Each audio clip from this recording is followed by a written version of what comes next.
नमस्कार मु जितेंद्र आपण स्वागत करुच्ची दैनिक न्यूज ओडिया चैनल को। तो आज सारा दिन कौन सब बछा बछा और टॉप न्यूज गुड़िक रही चलते संपूर्ण भिडियो जाणवा। राज्य में 2 दिन प्रबल वर्षा आसंता 2 दिन ओडिशा रे प्रबल वर्षा होबार संभावना रही। दक्षिण बांग्लादेश और यार आखपाख अंचल वायुमंडल पर एक घूर्णिबलय सक्रिय रही, जार प्रभाव में राज्य में अनेक स्थान में विशेषकर उत्तर अभ्यंतरीण उपकूल ओडिशा रे प्रबल वर्षा नहीं पाणीपाग विभाग आकलन करिछि। आगामी 24 घंटा मध्य प्रबल वर्षा सह वज्रपात पर येलो वार्निंग जारी कर आगामी 24 घंटा मध्य प्रबल वर्षा सह वज्रपात पर 5 जिला अर्थात मयूरभंज, केन्दुझर, कलाहांडी, बलांगीर और नुआपड़ा जिला को पाणीपाग विभाग येलो वार्निंग जारी करिछि। सेहीपरि हालुकार मध्यम धरण वर्षा सह बिजुली घड़घड़ी जगतसिंहपुर, केन्द्रापड़ा, भद्रक, बालेश्वर, जाजपुर, कटक, ढेंकानाल, अनुगुल, देवगढ़, संबलपुर, सुंदरगढ़, झारसुगुड़ा और बरगढ़ जिला को येलो वार्निंग जारी कर जिले में चटका पवन घंटा प्रति 30 ରୁ 40 किलोमीटर बहिबार संभावना रही। चलो देखिए परवर्ती अपडेट कौन रही। पुणी श्रीमंदिर सुरक्षा को नहीं उठिला प्रश्न। श्रीमंदिर भितर हिडन कैमेरा थिबा चश्मा पिंधि श्रीमंदिर भितर प्रवेश करथिले पुरी गजपति नगर युवक। धरा पड़िया पर कागज पत्र लेखा पढ़ा करी युवकों को छाड़ी देछि सिंहद्वार पुलिस। चश्मा लगी लेंस रु फटो वीडियो गुड़िक सीधा सड़क मोबाइल को जाउथिला। बेहरण द्वारा निकट में सन्देह थिबारु युवकों को पुलिस धरिथिला। युवकों को धरिबा सह पचरा उचरा करिया परे छाड़ी देछि पुलिस। सेहीपरि ASI social media X account रे मध्य श्रीमंदिर और रत्नभंडार फोटो किछि समय पाई पोस्ट होइथिला। रत्नभंडार मरामती काम रे नियुक्त बेले एएसआई रो एक्स अकाउंट रे श्रीमंदिर फोटो पोस्ट होगा को नहीं मते प्रश्नवाची सृष्टि होइछे। चलो देखिया परवर्ती अपडेट कौन रही। रविवार बंद हेबनी डायलिसिस। एमकेसीजी रा रविवार बंद हेबनी डायलिसिस।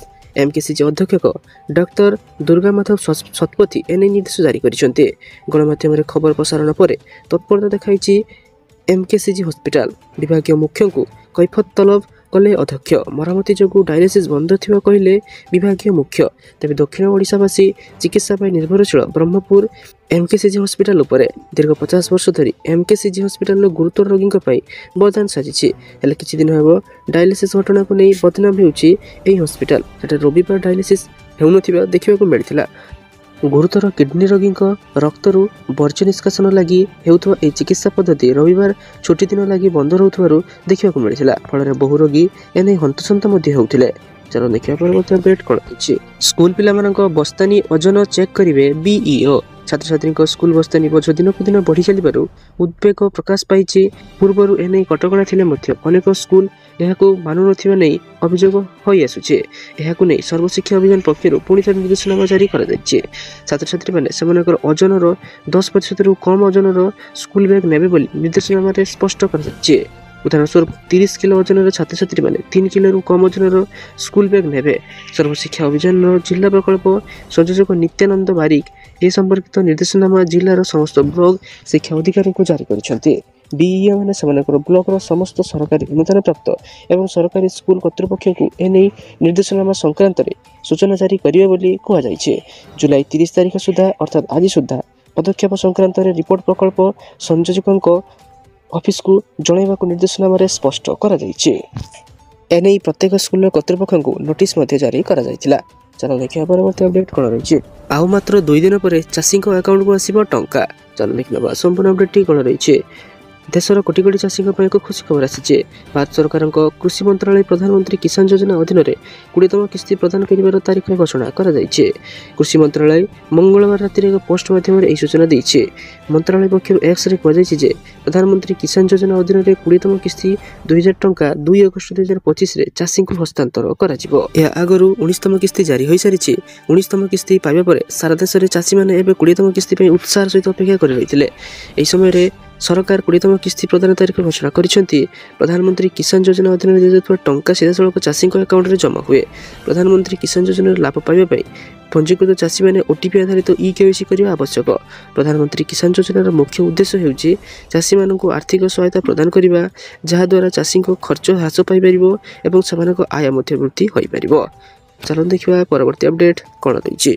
छह जिले में बन्या वित्पात राज्य में 6 जिले में बन्या वित्पात देखा देइछे मोट 11,000 लोक प्रभावित होइचंती सेठार अधिक प्रभावित होइछि जाजपुर और बालेश्वर जिला जाजपुर 19 पंचायत एवं भी पाणीखेर रही बन्या पानी में भासी जाई जन युवक मृत्यु होइछे बालेश्वर 2 ब्लॉक रे स्थिति मध्य जटिल देखा जाउछे जलका नदी जलस्तर विपद संकेत उपर रहउछे सुवर्णरेखा नदी आहुरी फुलुछि जाजपुर और बालेश्वर समेत भद्रक केन्दुझर मयूरभंज सुंदरगढ़ जिला बन्या प्रभाव में प्रभावित होइछि बोली स्वतंत्र रिलीफ कमिशनर सूचना दैछन्ते जाजपुर जिलार जाजपुर और दशरथपुर ब्लॉक रे 19 पंचायत पाणीघेर रही शह शह परिवार बाह्य जगत विच्छिन्न हो पड़ी मल्लिकापुर पल्लासाही सेतु पर 3 फुट उच्चतार पानी चली बन्या जो 6टी स्थान में घाड़िया सृष्टि होती बालेश्वर जिले में बन्या स्थिति सामान्य जटिल रही जिले में मिलता सूचना अनुसार 3टी ब्लॉक में अधिक क्षयक्षति घटी भोगराई जलेश्वर और बालियापाड़ ब्लॉक प्रभावित होती 3टी ब्लॉक 10 पंचायतर 39 रु अधिक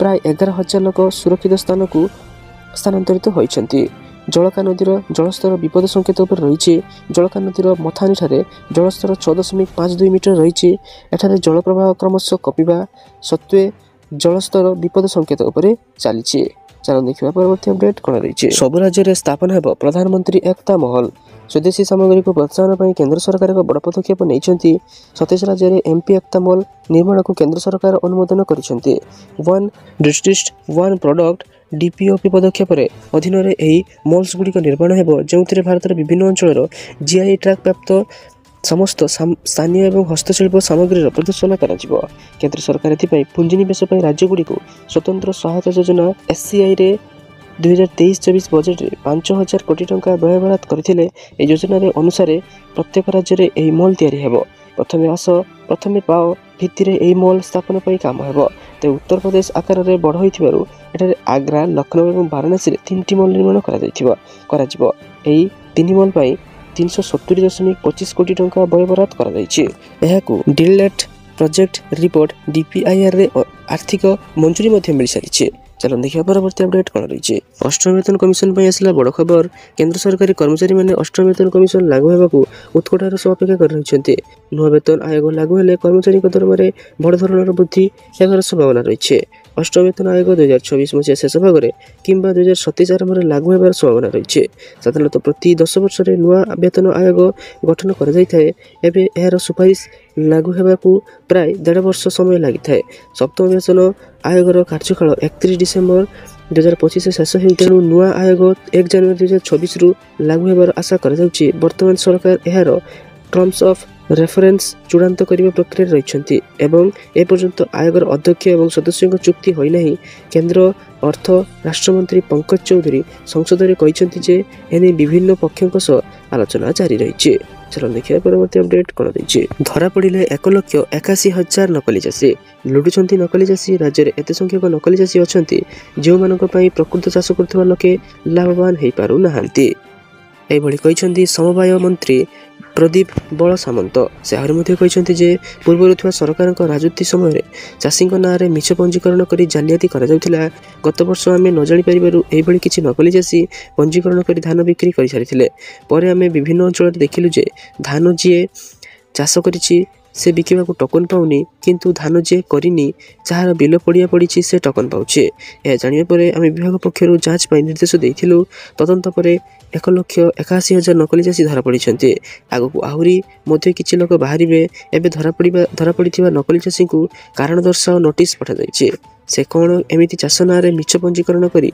सेमानकर राजस्व लुट करिसेंती तार उत्तर आसीबा परे कार्यानुष्ठान नियाजिबो शनिवार मिलिबो सुभद्रा टंका आसंता शनिवार अगस्ट 9 तारिख में मिलिबो सुभद्रा योजनार तृतीय पर्याय सहायता राशि समस्त योग्य महिला हिताधिकारी अकाउंट को जीव टंका सुभद्रा द्वितीय पर्याय बाद पड़ता 1,88,000 महिला पुणी सुजोग मिलिबो एने उपमुख्यमंत्री प्रभाती परिडा सूचना देते रक्षाबंधन उत्सव में सुभद्रा योजनार द्वितीय किस्ती टंका बांटिबे सरकार योग्य हिताधिकारी मिलिबो सुभद्रा किस्ती अगस्ट 9 रे 1,02,40,000 महिला सुभद्रा किस्ती मिलिबो 1,88,000 वंचित हिताधिकारी पर्यायक्रम व्यवस्था बड़का हिताधिकारी योग्य हेले 8 मार्च रे समस्त किस्तीर अर्थ पाइबे चलो देखिए परवर्ती अपडेट कौन रही पुणी आसला बड़ नियम एमानकर कटिजिवो राशन कार्ड चलो देखिए संपूर्ण अपडेट कौन रही ରାସନ କାର୍ଡ଼ ବାତିଲ ହେବାର ପ୍ରଥମ କାରଣ ହେଉଛି ଏହାକୁ ଠକେଇ ମାଧ୍ୟମରେ ତିଆରି କରିବା। ପ୍ରକୃତରେ ଯଦି ଆପଣ ଯୋଗ୍ୟ ନୁହନ୍ତି ଏବଂ ଏପରି ପରିସ୍ଥିତିରେ ଆପଣ ଭୁଲ ଉପାୟରେ ଏହି ରାସନ କାର୍ଡ଼ ତିଆରି କରିଛନ୍ତି, ତେବେ ଆପଣଙ୍କର ରାସନ କାର୍ଡ଼ ବାତିଲ ହୋଇଯାଏ। ବିଭାଗ ଏହିପରି ଲୋକଙ୍କୁ ଚିହ୍ନଟ କରି ସେମାନଙ୍କର କାର୍ଡ଼ ବାତିଲ କରୁଛି।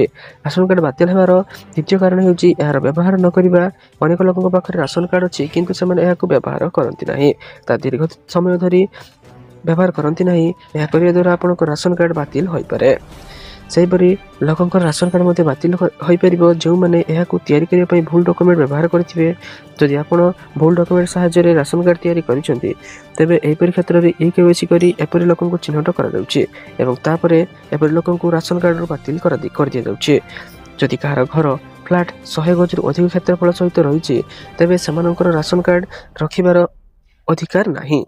ସାରାଦିନ ଏପରି ବଛା ଏବଂ ଗୁରୁତ୍ୱପୂର୍ଣ୍ଣ ଖବର ଜାଣିବା ପାଇଁ ଆମ ଚ୍ୟାନେଲକୁ ସବସ୍କ୍ରାଇବ୍ ରଖନ୍ତୁ ଏବଂ ଆମ ଭିଡ଼ିଓ ଗୋଟେ ଲାଇକ୍ କରିଦିଅନ୍ତୁ। ଧନ୍ୟବାଦ।